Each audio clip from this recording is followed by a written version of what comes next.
Hey, everybody. This Monday, I had the privilege of attending Boston Omaha's annual meeting, and I would love to share kind of some of the key takeaways that I learned from the meeting and things that the management team wanted to emphasize. Before we do, please click subscribe to my channel if you don't already, and check out the message you see on your screen, or a message from our sponsor, The Motley Fool, where you can get the top 10 stocks to buy right now. So, the first thing that the management team did was give kind of an overview of all of the company's business segments and where they see them going from here, why they like them so much, and things like that. So, if you're a big fan of the company, some of this you might already know, but some of you might not. So, with the billboard business, Boston Omaha is now through Link Media is now the sixth largest billboard operator in the U.S. And it loves this business and growing this business because it has great economics, and as it scales, it gets even better. The billboard business is currently close to a 40% EBITDA margin, which is fantastic. The land cost that the company has is declining over time as the business gets bigger, and it sees a lot of opportunities to really strategically invest in this business, both in the form of bolt-on acquisitions, acquiring portfolios of billboards, which it's done quite a bit of over the years, and opportunities to modernize some of the portfolio. Now, Boston Omaha likes static billboard faces as opposed to digital for the most part. They last longer. A company said in the meeting that its average billboard lasts 68 years before it needs to be replaced. And only out of the 7,600 billboard faces it owns, only 95 of them are digital right now. So it does see opportunities to convert the higher demand faces to digital, where the economics could really make sense. Digital billboards bring in several times the revenue of the average static billboard, but they have to be more strategically located and in demand to command those kind of high premiums. So that remains an opportunity. The company loves the billboard business, simply put, and doesn't have any plans to change that anytime soon. The insurance business has been kind of a laggard in recent years. The billboard business and broadband businesses have really kind of taken off, and the insurance business really hasn't grown. The surety insurance business, which is what General Indemnity specializes in, has great loss ratios.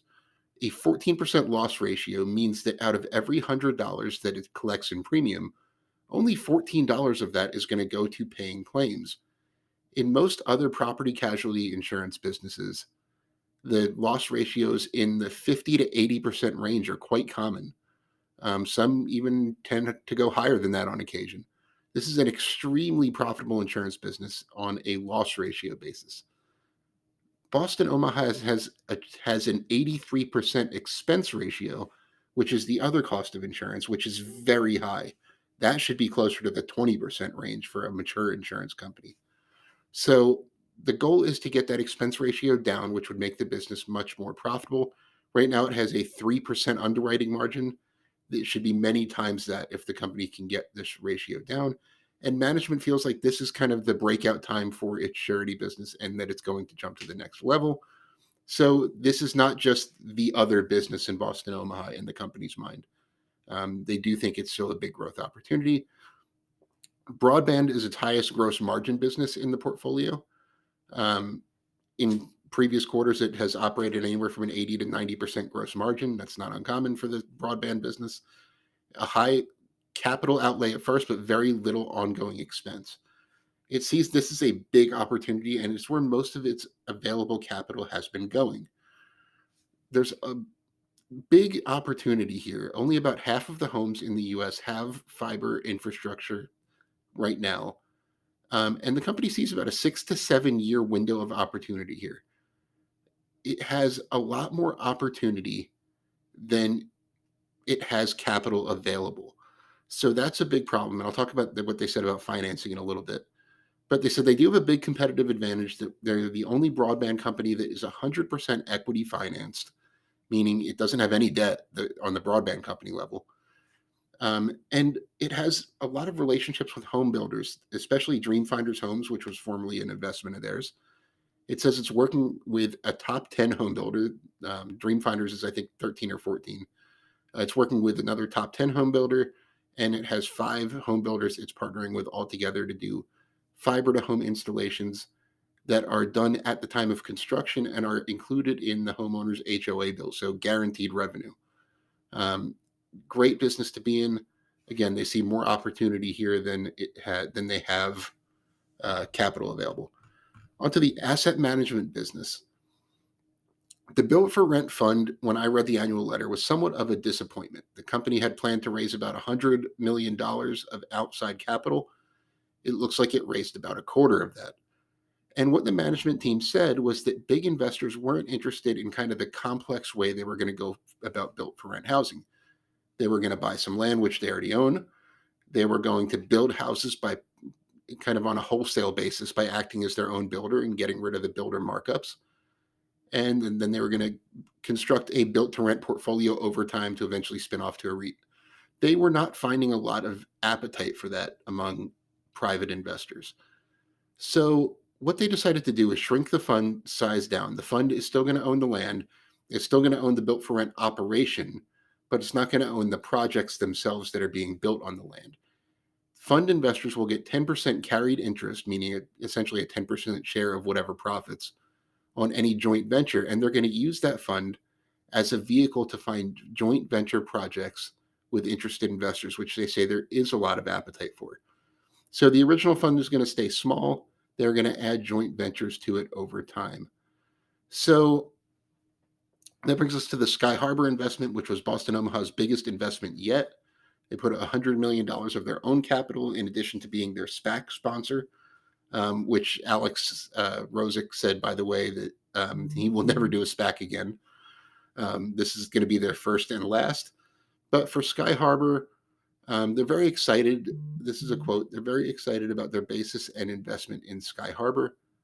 They like the unit economics of the business. The numbers they gave were that they can build facilities for $200 a square foot, rent them for $30 a square foot per year, which is a 15% unlevered return.